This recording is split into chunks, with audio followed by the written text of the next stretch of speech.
RC Genius, and welcome to Master of the Minis Part 1. The title for this build series was given to me by a supporter of my channel. The channel name is Isaac Lyons. I hope I'm pronouncing the last name correctly. But I got a lot of suggestions for the name for this build series, and Master of the Minis was by far my favorite one. It seemed like it would really fit well, and so I am very glad that I chose it and that someone suggested that. However, before we get started in actually building this truck, I would like to give a couple more shout outs to the other people that suggested names, which were all very good. I want to give a shout out to Hollis's RC Lab, Hubert Goo, Eric the Red RC, Sniffles 117, and Ian Mangham, who had a lot of suggestions. Everyone gave great names, and I just want to thank you all for the suggestions. I had a lot to pick from, and thank you, Isaac Lyons, for that name that will now be used throughout the entire series of this building of these tractor-trailer trucks. For the moment, we're going to start with tractor-trailer trucks, and then we might try to move on to something else. If you don't know what this project is, check out the video that's in the top right corner, and that is going to be kind of my reveal of the video. It's a reveal video of the series that will kind of explain to you what's going on and what I'm doing here. However, we are going to get started now on building this. Now, before we can put anything in, really what we're going to do is we are going to start taking some stuff off of the bottom here, trying to make some room for a steering servo to be mounted up in there. So let's get rid of the remote. Let's get rid of the trailer. And actually, if you guys don't know what my intentions were, I was going to put the ESC receiver and battery all inside the back of this trailer, so that way we can kind of have everything hidden away, and it won't be too hard to hide those things, because obviously we got a big trailer here that's quite large. I mean, it does fit in the screen, but it's a very large trailer. I don't know what I can compare it to. I guess a slash tire works. Here's a slash tire next to it, so it is quite large, and that is going to be what we're going to house our big electronics in. Of course, we need to fit a servo and a motor in here, so let me get some tools, and we're going to start taking out some things from underneath and making some rooms. Alright, so I'm going to use some very small screwdrivers because I think that is what's going to be necessary for under here. And what my intentions are, let's actually take this these front wheels off. I did discover that you can just pop these off. They're not glued on, which definitely helps a lot. So yeah, that's just one axle, and that's going to be pretty easy for that. Also, the same thing with the rears. The rears come off just the same way. So my intentions are to kind of take this big block of plastic out from under here, and then we are going to try and cut, I guess if we have to, cut right along here, so that way if you see here the back here where there's the two rear sets of wheels, it's connected to this long piece. So if we don't remove these screws and just kind of cut off the plastic here, we should be okay and still have enough support over on this end for that to be held up. Alright, here is kind of the whole frame, chassis area of it, and then this is the cab section right here. So this is what we're going to be working with for our servo. Now, I do have quite a micro servo. It is a Traxxas servo, and it's actually one of the ones that they use in the TRX4 crawler, and also what they use in their Latrax vehicles, I believe. So, well, I don't know about the Latrax, but I do know that it's in the TRX4, and it's a very, very micro servo. So my plan is to kind of put it up in here. So I think we can actually take this plate off, and then we should be able to have some hollowed out area on the inside.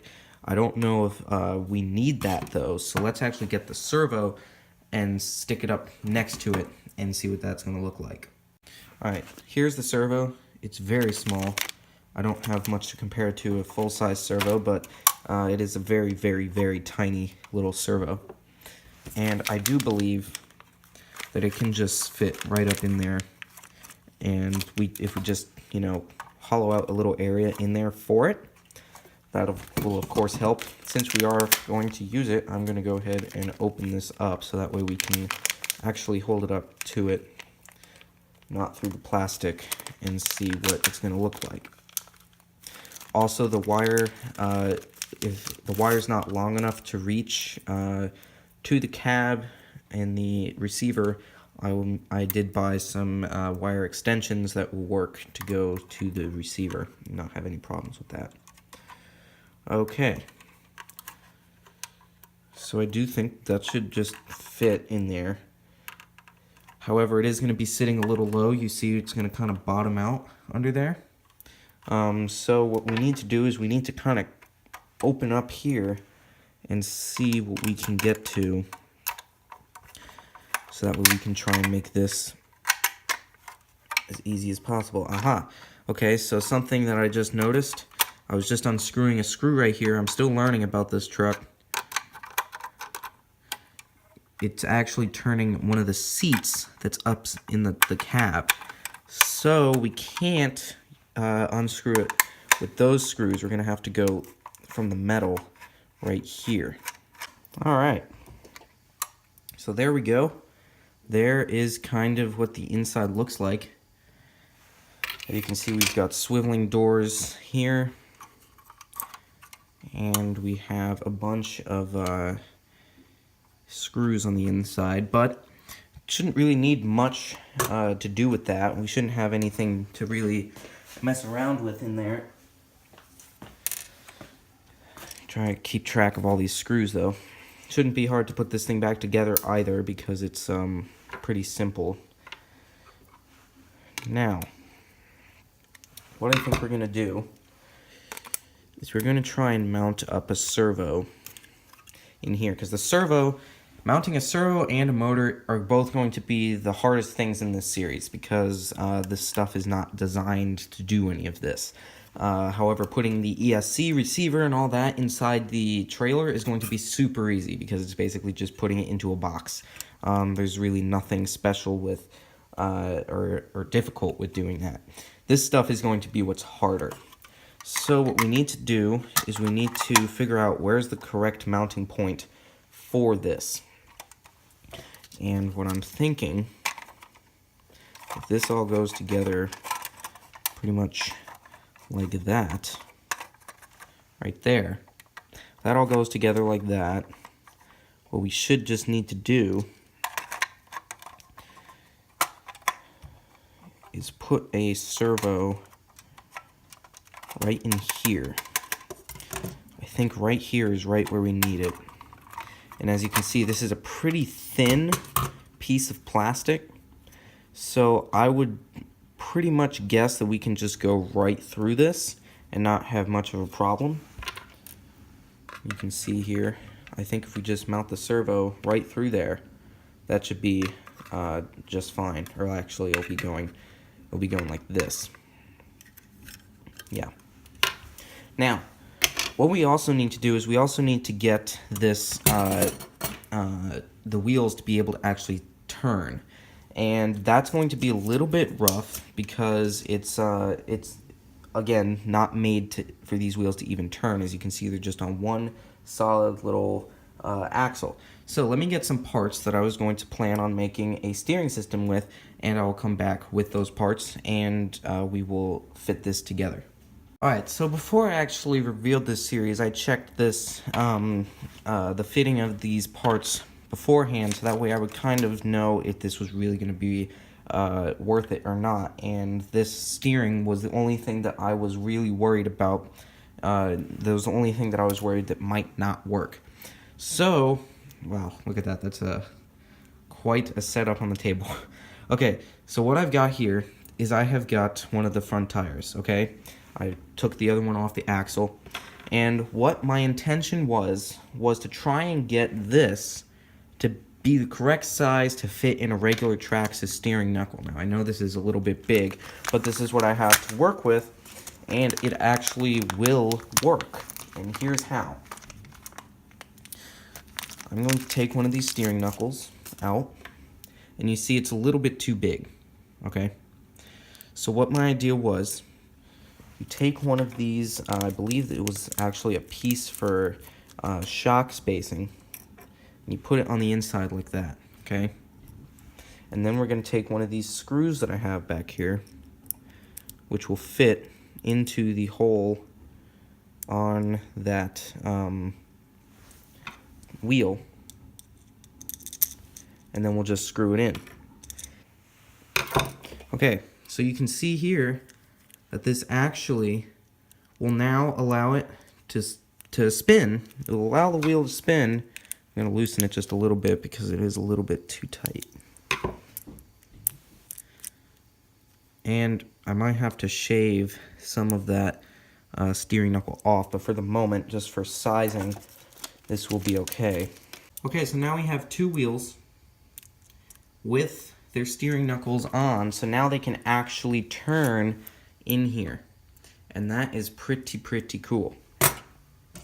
Now, what we need to do next is we need to figure out how we want this servo, how close, well, we don't want to figure out how we want it, we need to figure out how close to mount the servo so that we have enough reach and it's straight. So, let's see here, let's put this back in just for a reference.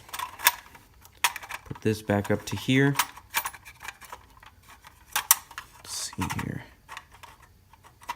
There we go. That's exactly where it was. And then we have our wheels right here. So if we mount the servo, so we want our, I have a marker somewhere here, let's see. Of course, this is not going to show up very well because it is a dark marker, but I don't have a lighter one. If we have our tire set up like this, then that means that the tip of our steering servo is going to come at the 1, 2, 3, 4, 5th rib right here on both sides. It's kind of hard to see, but I did just mark off the 5th rib on this pattern of the steering here.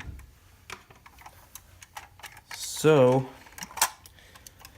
if our steering servo horn comes out to there, let's get our, or well actually it's a servo saver.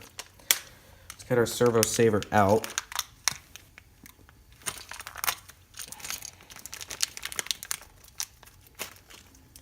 Alright, and if our servo saver comes out to the 5th rib, then that means that we have to mount this right at about this line.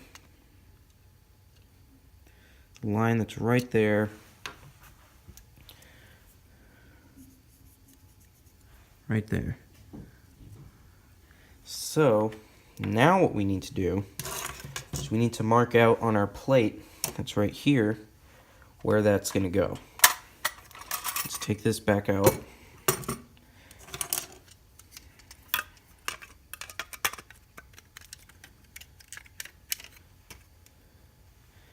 And right about there is where we need our servo to be mounted. Of course, right exactly where the wheel or the chairs and seats in the cab are. So we do need to take those out, in fact, and that is perfectly fine because I was probably going to take them out anyway because that will possibly interfere with our servo.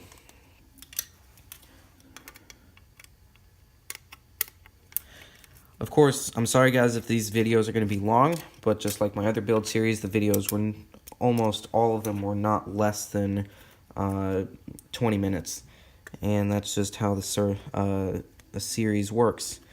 You just gotta go with that. So, now, what we've got here or the seats are taken out. So now we kind of want our servo to be mounted right where that little stick shifter is. Let's see if we can get that out of there. It does not have a screw.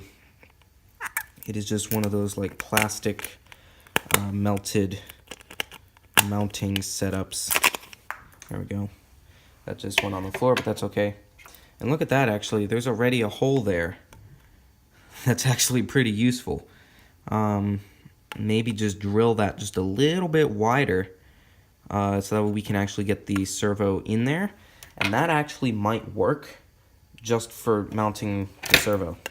That might actually just work. So let me get the drill and we will cut a hole, and we're gonna try and get at least a idea of the steering setup by the time this video is done. Okay guys, so I have now mounted the servo and the servo saver, and as you can see we have motion, or we have room to move it, and this is going to be able to just slide right up in there. We'll have to probably do a little bit more moving inside of the actual cab and everything, but other than that we should be able to get all that to work. Of course, we are going to have to cut this section off. We'll have to cut it, let's see, where do we have to cut it? We have to cut it right about here, right where these fuel cells begin. So that's going to be pretty much it for this part. I know it's kind of long just for setting this up. However, as you can see, we should be able to just, you know, set up a little steering linkage system here and have this be good to have some steering wheels. So thank you everyone for watching. This is kind of a quick, well, it's not a quick video, but it's kind of a quick look at what we are working with here. This part of part one, obviously not much was going to get accomplished because this is the first time breaking into it. So in this part, basically what we did was we took apart the vehicle, the cab, into several different pieces, which I'm going to have to make sure I keep together so I don't lose anything. And we were able to successfully mount a servo. I ended up going with a little bit of a larger micro servo. This is the one that I started out with, and this is the one that I mounted. Reason why is because this one, for some reason, was not, it seems like the inners were stripped.